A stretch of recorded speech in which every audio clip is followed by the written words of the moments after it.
नियाजी साहब, इसके पीछे कोई और कहानी है जो सवालात उठाए जा रहे हैं? आप बुशरा बीबी के ओवरऑल रोल को कैसे देखते हैं? मेरे ख्याल में मनीजा ने बड़े पर्टिनेंट और बड़े सैडल किस्म की चीज़ें पूछी हैं। एक चीज़ आप देखेंगे कि इमरान खान साहब के साथ बदकिस्मती से ये उनकी एक आदत के तौर पे मशहूर भी हो गई है, जुड़ भी हो गई है और उनका ओढ़ना बिछोड़ना बन चुका है कि उनकी जो अपने साथियों के साथ, अपनी पार्टी क़यादत के साथ, अपने टॉप लीडरशिप के साथ, वर्कर के साथ एक एपैथी है, जो लैक ऑफ कंसर्न है। और अब ये देखें कि आपने देखा है कि पहले दिन एक सिपाही बेचारा जो है अल्लाह को प्यारा हो गया, वहाँ पे IG Punjab came all the way from Lahore और सारी पुलिस के और कोर कमांडर सारे खड़े थे जनाजा पढ़ने के लिए। रेंजर्स को हुआ तो आर्मी चीफ ने उसको कंधा दिया। और ये पहला काम नहीं है, जब भी इस तरह का होता है तो ये एक टोकन के तौर पे आर्मी चीफ कंधा देता है। ये सेंस ऑफ बिलोंगिंग है। ये वर्कर जो होते हैं, मैं इमरान खान के साथ जब मेरी और उसके दरमियान में हवा नहीं गुजर सकती थी, मैं उसे ये कहता था कि इमरान खान, ये वर्कर जो है ये तुम्हारी ताकत है, ये तुम्हारा एसेट है, ये आपका अहसास है। आप इनके ऊपर इनके बगैर आप कुछ भी नहीं हो, इसलिए इनको महफूज भी रखो और इनको ऐसे किसी काम में ना डालो कि ये बेचारे खर्च हो जाएं। तो मनीजा ने बिल्कुल सही कहा कि जिस तरीके से अपने वर्कर्स को, अपने सपोर्टर्स को इमरान खान झोंक देते हैं और फिर और खुद बैठे जो एंजॉय कर रहे थे। एक छोटी मिसाल, वो तो अडियाला में बैठे थे न्याई साहब, बुशरा बीबी तो सब कुछ अपनी आंखों से देख रही थी, वो क्यों वहां से रवाना हो गई? मैं बता रहा हूं, अब ये मैंने पहले इसको छोटा सा एक सेंटेंस कहा, मैं उसी को एलैबोरेट करता हूँ।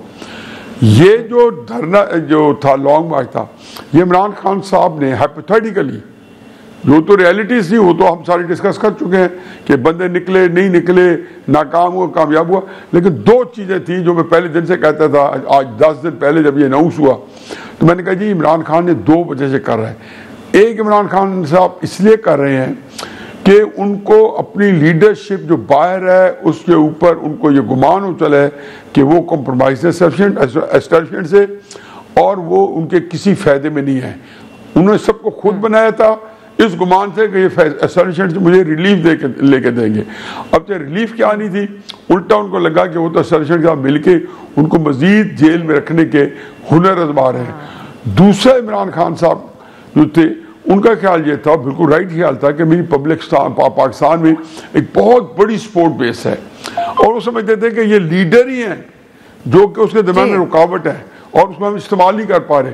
तो उन्होंने इस दफ़ा अपनी बुशरा बीबी और बहन के जरिए ये जो इसका ऐलान फरमाया और मेरी बात शर्त रखने, जैसे मनीजा ने कहा, कभी बात सामने आएगी, ये कभी बात जरूर सामने आएगी कि इमरान खान साहब के स्टैंडिंग ऑर्डर होंगे कि मेरी तरफ से भी आ जाए ना, तुमने 24 का एहतजाज जरूर करना है।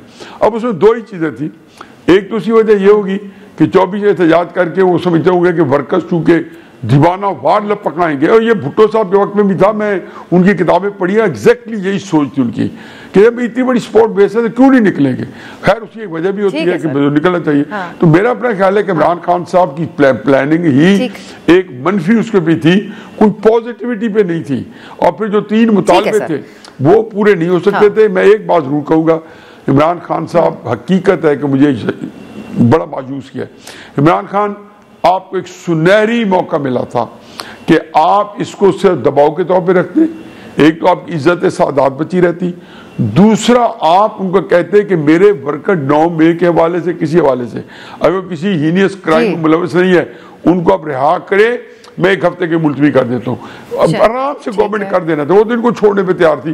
तो अगर उनको छुड़ाते तो जो वर्कर्स के लेकिन न्याई साहब, आपने बुशरा बीबी को मुखातिब नहीं किया। मैं दोबारा आपकी तरफ आऊंगी। शहजाद साहब की बुशरा बीबी की बात करी, चलिए मैं दोबारा आपको इस पे जरूर बात कीजिएगा। जो डायरेक्शन दिया वो उसको फॉलो कर रही थी उनको। अच्छा, ये शहजाद साहब एक ख्याल है कि ये जो भी वो कर रही थी वो खान साहब की तरफ से ही बात कही गई थी कि डी चौक पे ही रहना है, लेकिन जिस तरीके से वो गए वहाँ से, इस पे आपका क्या ख्याल है? फरार हुए वो, उनको करवाया गया, उनके लिए स्पेस क्रिएट की गई कि कारकुनान को वो रहमो करम पे छोड़ें यहाँ पर पुलिस के, इंतजामिया के, और खुद चले जाएं। क्या हुआ था ये, इसकी कोई इन्फॉर्मेशन अगर आपके पास हो?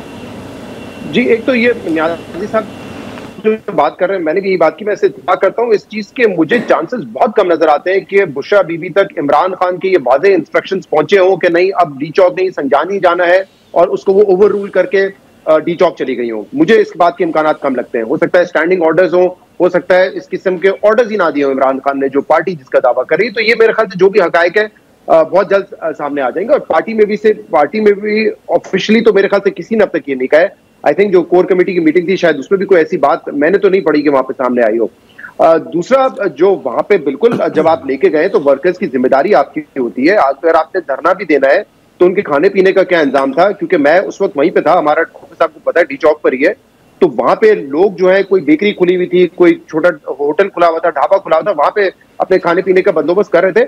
और ये वो टाइम था जब क्राउड जो है चाइना चौक पे बड़ा थिन हो गया था, और उसी वक्त जो है गवर्नमेंट ने फिर वहां पे अटैक किया और इस ऑपरेशन को जो है उन्होंने शुरू किया वहां पर। तो मेरे ख्याल से वो इस चीज का वेट कर रहे थे। और जब आप ये दावे करते हैं कि नहीं हम छोड़ के नहीं जाएंगे, हम वहीं पे बैठेंगे, तो ये बड़ा सेल्फिश एक अप्रोच होती है कि आप अपनी बुलेट प्रूफ गाड़ी में बैठे और आप वहां से तो निकल जाएं और पीछे आप लोगों को छोड़ के चले जाएं और पता नहीं उनका फिर क्या हाल हो।